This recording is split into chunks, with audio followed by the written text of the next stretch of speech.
Nightingale Conant Corporation is proud to present The Power of Purpose, How to Create the Life You've Always Wanted by Les Brown. From the humblest of beginnings, Les Brown has emerged as one of the most sought-after motivational speakers and consultants in the world today. He is one of the nation's leading authorities in understanding and stimulating human potential. He is also the author of the highly acclaimed books Live Your Dreams and It's Not Over Until You Win. Discover your purpose. Let Les Brown guide you to a life rich with integrity, freedom, and passion. And now, here's Les Brown.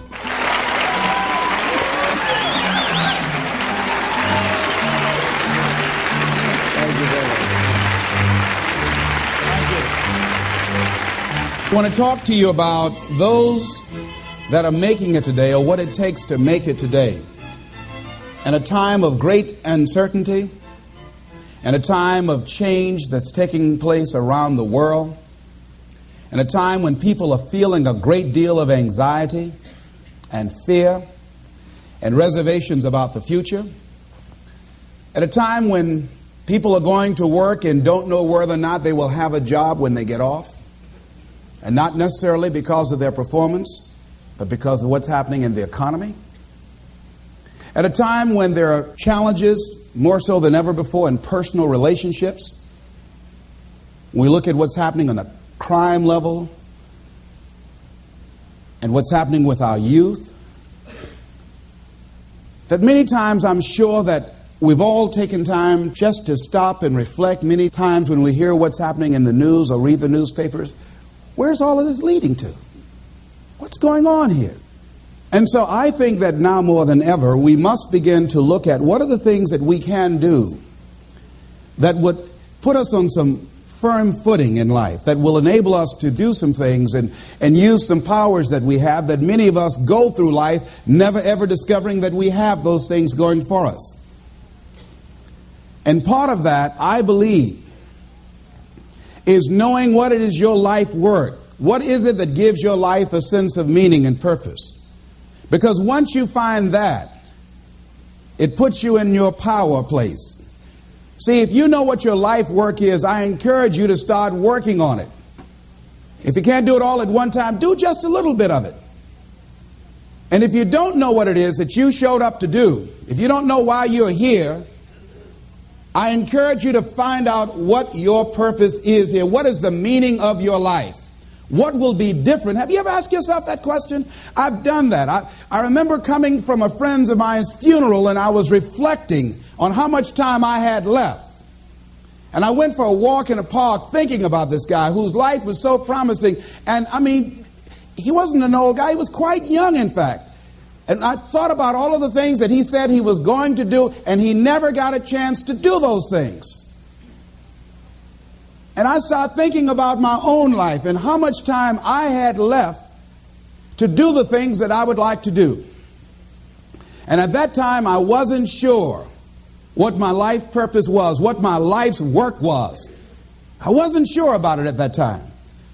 And I thought about it quite a lot. I had some idea, but I wasn't convinced, that I don't think I felt worthy.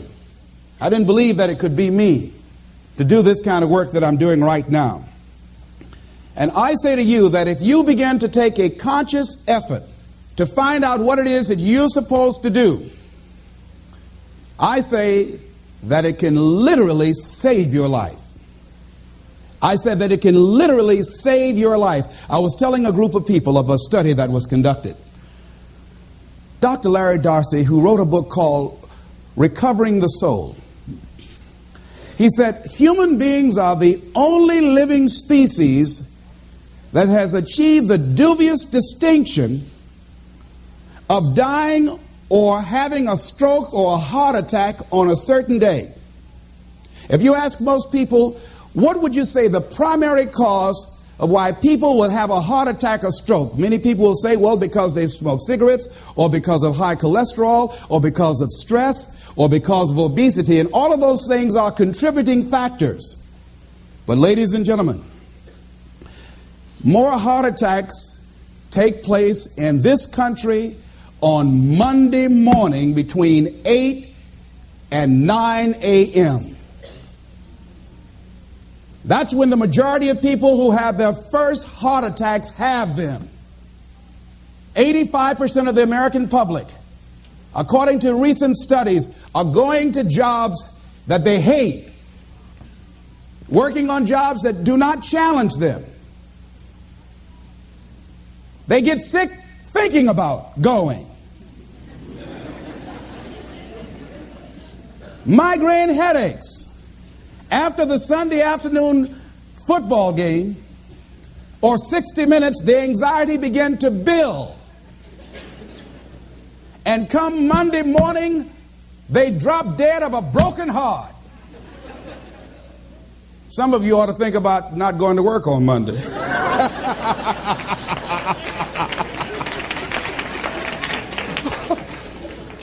Think about that. People are literally dying to go to work.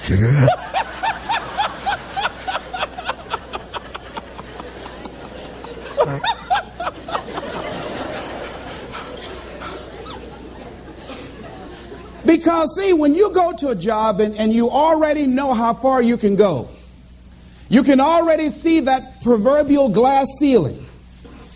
It's like going to a movie when you've gone in the middle of the movie and you've seen the end and you sit there to start all over again, but something is missing. You know what the outcome is going to be. You can't get excited about going through that movie all over again. Am I correct?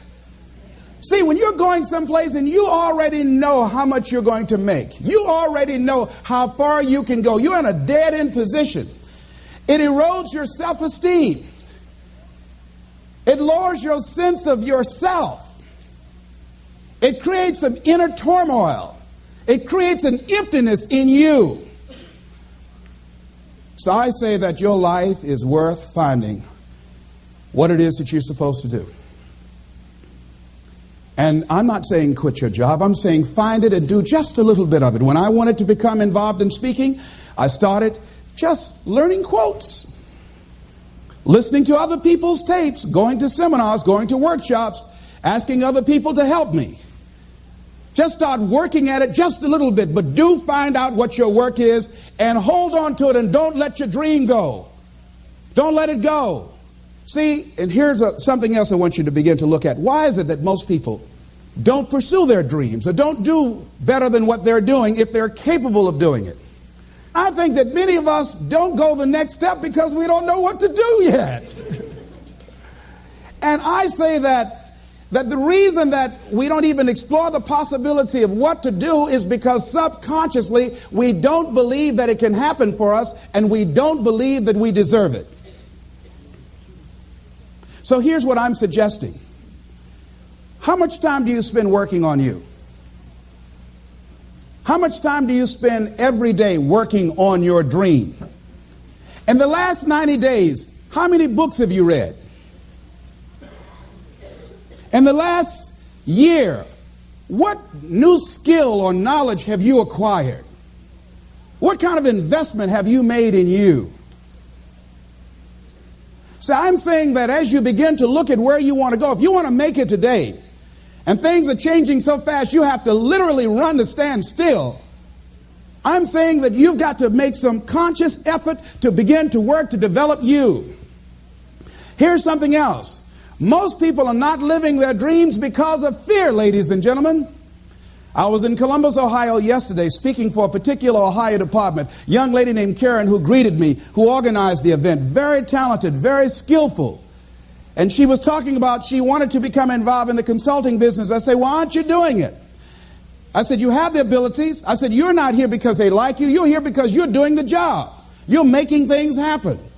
And she came up with all kind of ideas, but finally she said, I guess I can't see myself doing it. I guess I'm afraid. Fear, limited vision, and lack of self-esteem is what keep most people doing things they don't want to do. I flew from Columbus, Ohio to Denver, Colorado to a major communications company, and the person that picked me up at the airport told me about the fact that the company was planning on having a major downsizing, and they offered some of the employees there an early retirement, and some of them will earn as much as $300,000. And they said, this is the last time that you can take this offer. If you don't do it, when we have the downsizing, you might be among those who will lose their jobs, and all you will get is your severance pay. And only 50% of the people who were eligible to take the $300,000 took it. The others were afraid to take a chance on themselves. The others couldn't see themselves beyond that company. They couldn't see life after that company. The same reason that people stay in relationships where they're abused or they're unhappy or it's unfulfilling. They can't see themselves beyond that relationship. They can't see themselves enjoying life without that person. They think that this is all that they can do. The same reason that people get stuck at a certain level in life. They can't see things being better for them. And they think that this is it and this is all they deserve. This is all they've ever seen. It's been passed on to them. And they think that this is it for them. Oh, no. I was looking what Dr. Blanton, Smiley Blanton, who is a colleague of Dr. Norman Vincent Peale, what he said about fear. He said, fear is the most subtle and destructive of all human diseases. Ladies and gentlemen, fear kills dreams. Fear kills hope. Fear put people in the hospital. Fear can age you. Fear, ladies and gentlemen, can hold you back from doing something that you know within yourself that you're capable of doing, but it will paralyze you. And it seemed like you're in a hypnotic spell. And I ask you a question, what is the benefit? What's the benefit of allowing fear to hold you back? What's the benefit of giving up on yourself? Of not stepping out on life and taking life on? What is the benefit for you? What's the plus in that? It's one of the things I had to ask myself. So I didn't want to make any mistakes. I wanted everybody to like me. I wanted to be perfect the first time I did something. It's not going to happen. You're going to make some mistakes. You're going to hurt some folks' feelings. You're going to create some enemies whenever you decide that you want to begin to take life on. You've got to ask yourself, how long am I going to allow this to hold me back? I like what Zig Ziglar says. He said, fear is false evidence appearing real. That is an illusion that we create in our mind. It is a state of mind that can be changed. So let's look at how we can begin to take some steps to restructure that fear, to begin to expand our visions of ourselves, to begin to increase our self-esteem. Webster said that self-esteem means confidence and satisfaction in oneself. Look at your life right now. Whatever you've done up to this point in time, your life is working. Whatever you have produced, it came out of you as a result of the kind of person that you have become. It's a result of your choices. It's a result of your consciousness. Now you have to ask yourself, are you satisfied with what you have produced? Is this what you want? Would you like for things to be better than this?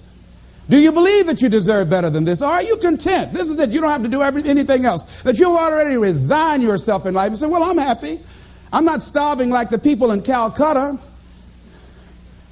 Are you allowing yourself to get off the hook like that? Or do you believe somewhere in the back of your mind or in your heart that there's some other great work for you to do?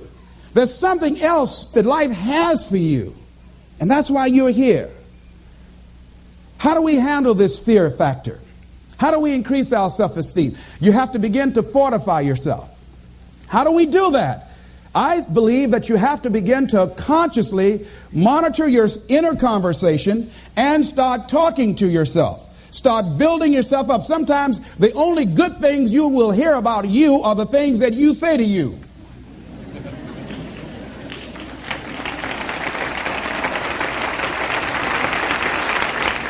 Young lady that was in the audience this afternoon said to me, I told myself yesterday for the first time, I'm proud of me. And she said, I felt good about that.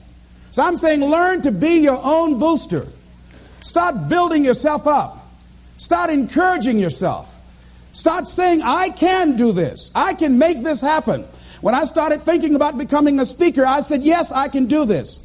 I can make this happen. When I start trying to convince myself I can be a businessman after flopping and failing and losing thousands of dollars and feeling stupid and dumb and having people take advantage of me because of what I didn't know.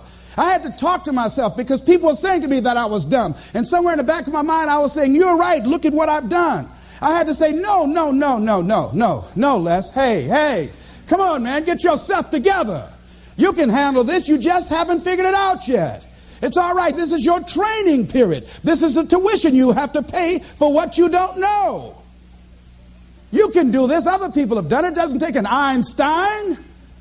Get you some people that can teach you some stuff that you don't know. Get you some people that have done it successfully and learn from them. Take some seminars, workshops, read some books on how to manage a business.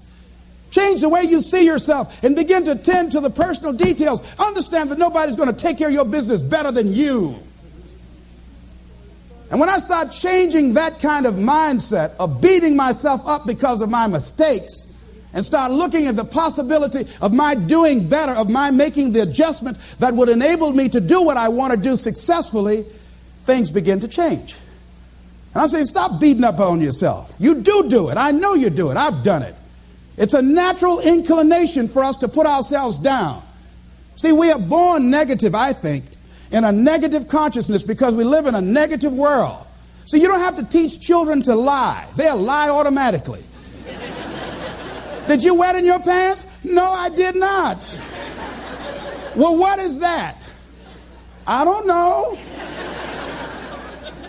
You don't have to encourage kids to misbehave. They will do it by themselves. You don't have to encourage them to do the wrong thing. They will do it automatically. You have to correct their behavior. So I'm saying that we have to work through the challenges of life in learning how to begin to work to fortify ourselves. Repeat after me, please. I can live my dream. I can find my purpose in life. And live my purpose. I deserve more from myself. I deserve more from life. Shake somebody's hand on your right and left and say, you deserve more from life too.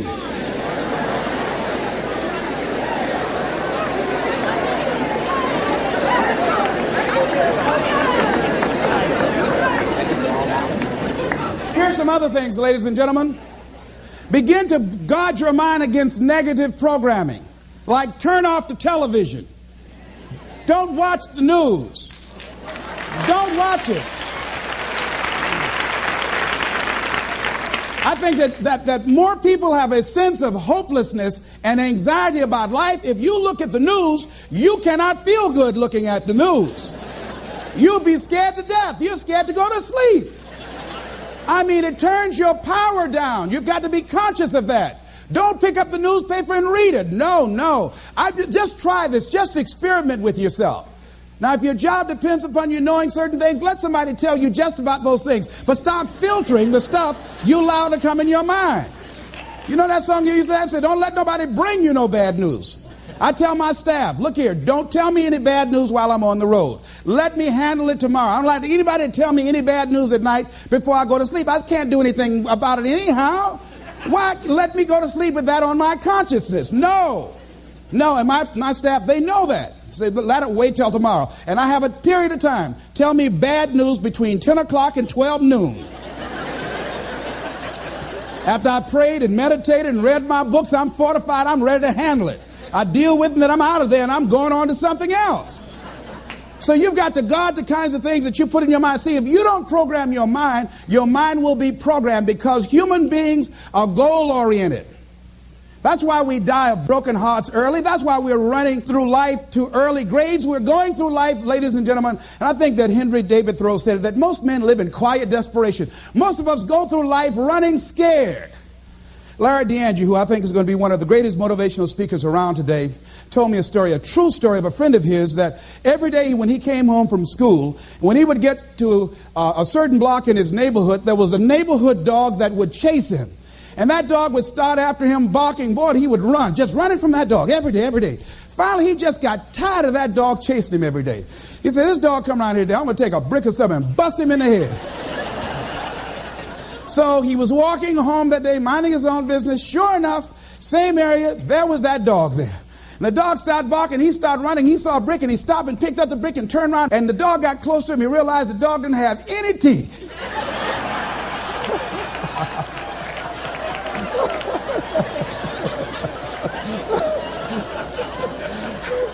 He said he put the brick down. He said, "Get on out my way." And ladies and gentlemen, all our lives, many of us go through life running from things that ain't got no teeth to do us any harm.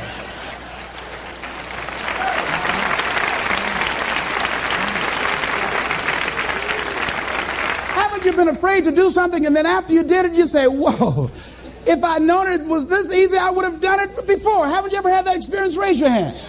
Absolutely. So we created this in our minds, false evidence appearing real. We made it real in our minds. That's why Churchill said there's nothing to fear but fear itself. That's the destructive monster. So turn off things that can contribute to your fear. Turn a deaf ear to people that all they can do is talk about how negative things are because they have bought into the consciousness of the world. Start attending workshops, seminars, listening to tapes on a daily basis to begin to recondition your mind, to retrain your thinking. Faith comes by what? Hearing and hearing and hearing. Listen to things that can empower you, that can enable you to create a new reality for yourself, and a new life for yourself. You might appear to be strange around most people. You know, most people think you're strange if you're happy today. People say, "How you doing?" I said, "Better than good." Whoa, what's wrong with him? Just go around smiling and watch people. Look at this. Is this a weird guy over here? Because most people don't smile. Watch them. Look at their faces in the morning. Here we go, another Monday morning. How you doing? Haven't had my coffee yet. Don't ask me. See, these people have not found their purpose in life. That's why they're grumpy. That's why they're miserable. That's why they're so negative. They're hurting and they want to hurt other people. So start practicing using programs for your mind. Seminars, books, workshops. Keep a journal. Record your thoughts. What's happening with you? Every day when you get up, have a journal near you. I use a Jack Boland journal so that I can write down my ideas. I keep it by my bed so I can write down my thoughts. See, ladies and gentlemen, we get 3 to 4 thoughts a year that if we would act on those thoughts, they could change our life. Don't say, "Well, I'll remember that." No, write that thought down. I got a thought today I wrote down. A friend of mine is in the hospital. His morale is low. They're talking about amputating his foot. He's got to feel very bad. So I said, "You know, I'm not only am I going to see him, but I can't be there with him all the time." I said, "I'm going to create a tape for him that he can listen to that will heighten his level of morale." We told him the other night, "Don't go to surgery. You are depressed. Your energy level is down." No, tell him not now. Don't do it now. In fact, most doctors who have any sense of awareness don't perform surgery on patients that are in a state of fear, that don't think they will make it. They wait till they're in a different state of mind. So I said, "What about making tapes for people that are facing physical challenges?" I said, "That's a good idea." All right?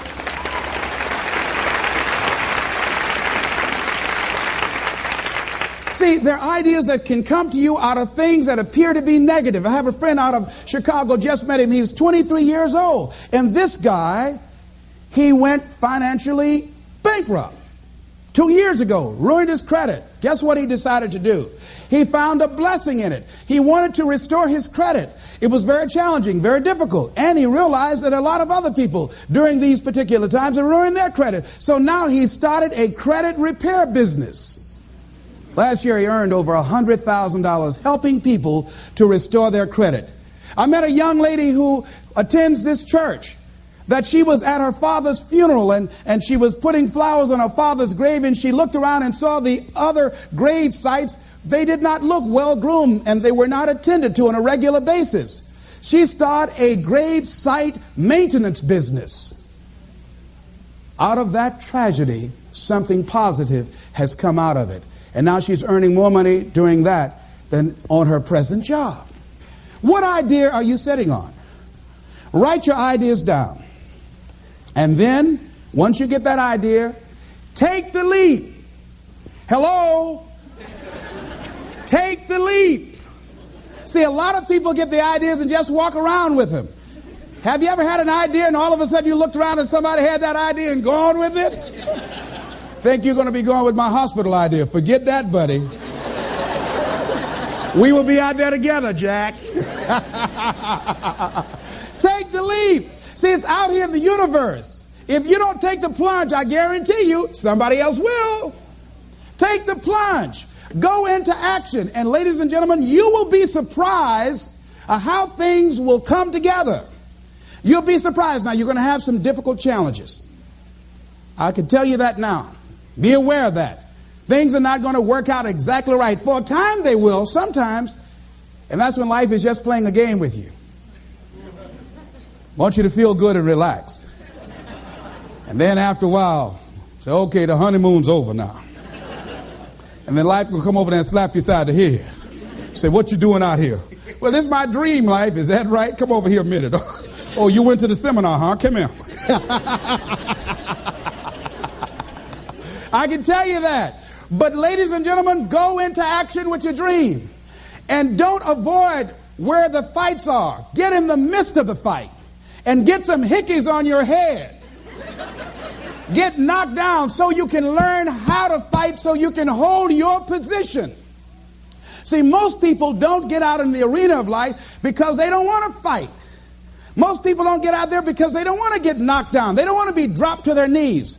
But see, you're going to be dropped whether you're on the field or whether or not you're sitting on the sidelines. You're going to be dropped. So at least get dropped for something. Don't get knocked down while you're sitting down.